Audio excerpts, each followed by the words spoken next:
This is Dr. Mariza, and I am so sorry. I'm just trying to, there we go, mess with things.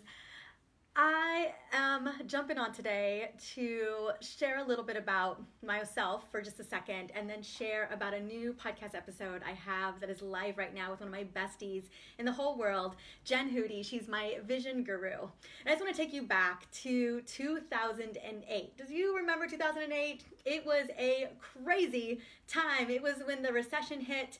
I had just gotten out of school. I was a practitioner. I was stepping into my practice.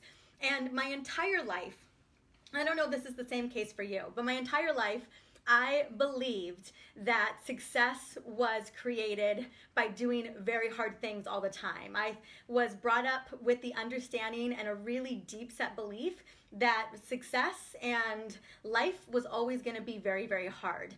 And I grew up in a very tumultuous situation. There were times where my childhood was a complete and utter nightmare, and I had barely gotten out of it.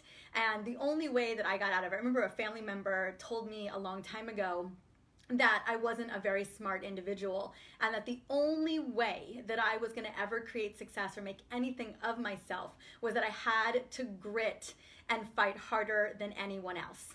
And I thought to myself, oh my God, maybe I have a chance. That if I fight harder and grit harder and work harder than anyone else I know, maybe I could create some success. Maybe I could go out into the world and be the person that I want to be.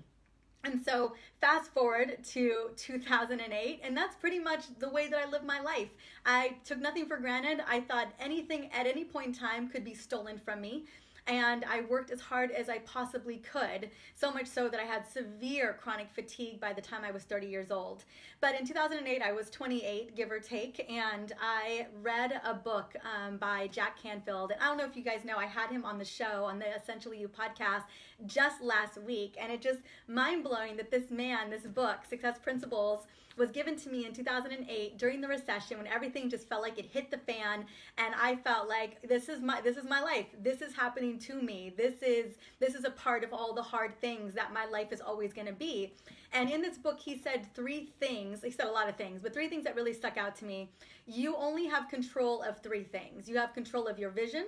You have control of your thoughts. So what you visualize, your thoughts, and then the actions that you take based on those. And I had never thought about that. I'd never thought that I could come from a place of vision, like have a dream for myself, have a vision for myself, have thoughts, create organized plans, have goals, and then make that thing happen. And it changed everything in the way that I thought about life, the way that I approach life in general. So about a year later, I came across this journal right here, and it looked different. It just got an upgrade. It's called Speed Dial the Universe Journal. If you listen to my podcast, you listen to me on the show, on Instagram or Facebook, you know I talk about this. And I remember I was at this booth and I was walking, and this journal caught my eye.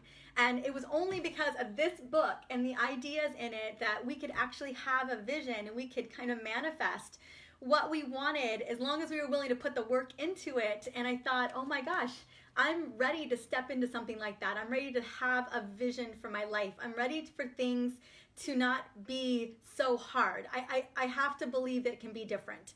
And so I got this journal back in 2009, and I have been writing in it ever since. Ever since. I wrote in it this morning, and it changed everything for me. And what it really did is inspired me to dig deeper, inspired me to figure out, how do I create more of a vision for myself? How do I shift my emotions and the way that I think to see something bigger? And how do I come from a place of love and gratitude than a place from need and scarcity and fight and struggle? Like, how do I shift that? Because I would love those kind of thoughts. I would love those kind of ideas.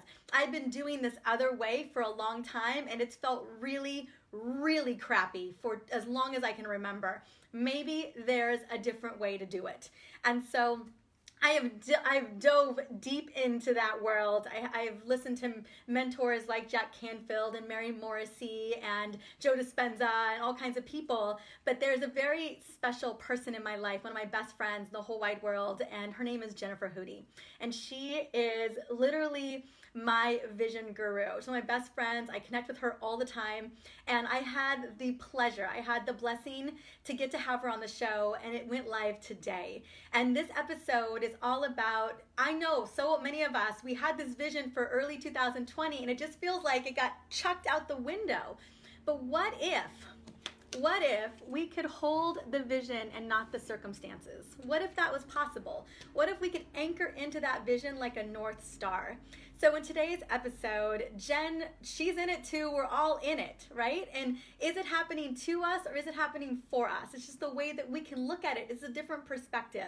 So she digs into the fear and the concerns and the mess of it all, and the what I call like the I always say from, oh my gosh, I'm trying to find the words right now, but like basically, you know, breakthrough happens when everything falls apart, right? So a lot of us feel like everything's falling apart. I remember in 2008 when everything was falling apart, when I lost my house, I stepped away from my practice. I mean, so many things where I stepped out of my practice a couple of years later, but it just felt like everything was in this massive upheaval, like it was falling apart. I remember my biggest breakthroughs happening because I decided to hold a vision for something bigger for myself. And so in this episode, I want to invite you to open the door to possibility for holding, not only creating a vision, creating a new vision, maybe even a bigger vision, but then holding that vision, that every day you see that vision on paper and you hold onto it like that North Star anchor.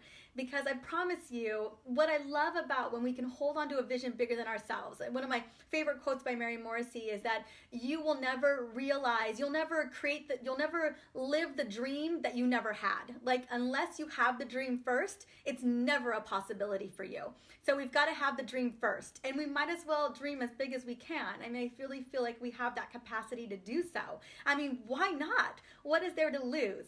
And so this episode is literally a step-by-step process on how you can create your vision and how you can hold on to that vision no matter what the circumstances are, because goodness knows you never know when it's going to happen.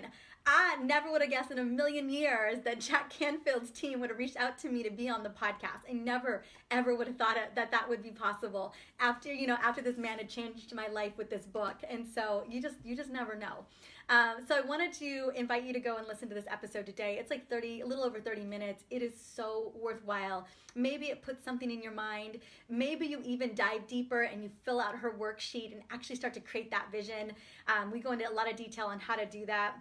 But this is one of my favorite gifts and resources to be able to give you right now, because I know if you can come from that place, when you can come from your vision, when everything is locked and loaded on that, everything changes, everything shifts in such a powerful way.